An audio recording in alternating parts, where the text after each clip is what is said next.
yang dalam panjang bosan buat kita muka kurang tampan kan tak persaingan dari sekarang tak usah menasol. Halo, selamat pagi, selamat siang, selamat malam, teman-teman semuanya. Kembali lagi bersama gua Taba Ferdiansyah yang akan memandu presentasi pada mata kuliah perpajakan yang dibimbing oleh Ibu dosen Ibu Aihanisa Utami, SPD MSc.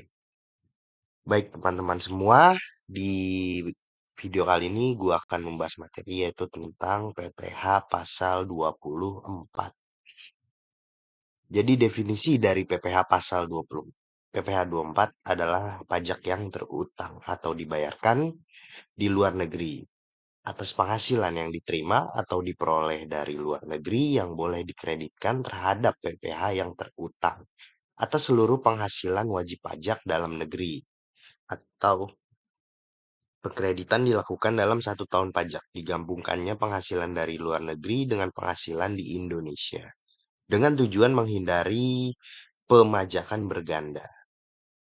Nah, di sini ada penggabungan pajak luar negeri. Yang pertama, penghasilan usaha diakui pada saatnya diperoleh penghasilan tersebut atau accrual basis.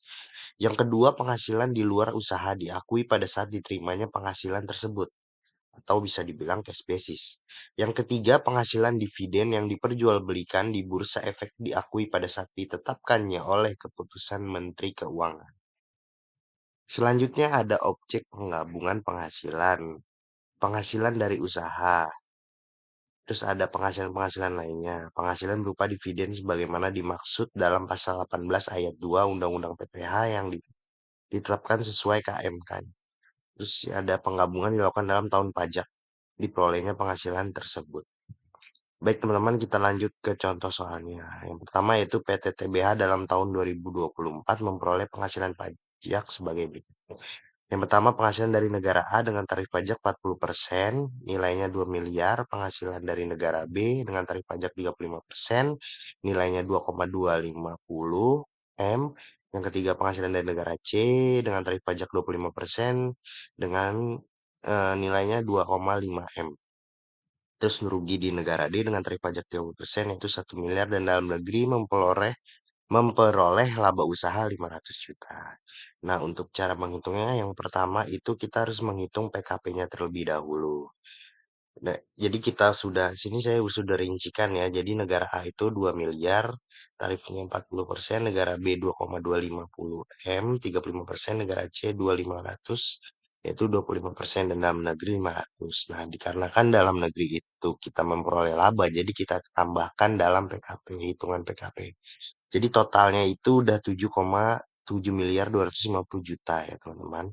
Terus selanjutnya ada hitung utang pajaknya. Nah, hitung utang pajak itu persentasenya dari 25% dikali 7 miliar yang sudah kita hitung, yaitu hasilnya 1,8